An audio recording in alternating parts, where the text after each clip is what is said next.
בואו נודה על האמת, זה מפחיד להתגרש. לא בגלל הבית שמתפרק, לא בגלל הכסף, ולא רק בגלל הילדים. זה מפחיד כי גירושין מאלצים אותך להפסיק להעמיד פנים, ולהסתכל באמת על החיים שבנית, על הפשרות שעשית, על המקומות שבהם שתקת כדי לשמור על שקט מדומה. זה מפחיד כי אין יותר עוד מעט זה ישתפר. אין יותר מי מחזיק את הסיפור במקומך.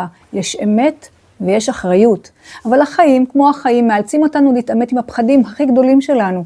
וכשכבר מעזים לעשות את הצעד, לא מתוך אימפולס ולא מתוך נקמה, אלא מתוך בהירות, תכנון וליווי נכון, קורה משהו אחר. הפחד מפסיק לנהל, הכאוס מקבל סדר, והמשבר הופך לתהליך. גירושים לא חייבים להיות הרס, הם יכולים להיות תיקון, אבל רק כשלא הולכים בהם לבד. ורק כשיש מי שרואה גם את החוק וגם את האדם שמאחוריו. כי תוצאה נכונה מתחילה בהחלטה אמיצה אחת, לעבור דרך הפחד, ואני כאן כדי ללוות אתכם בתהליך. רוצים לשמוע יותר על גירושין חכמים, על התנהלות חכמה בשיקול דעת בתוך הליך הגירושין? אני כאן.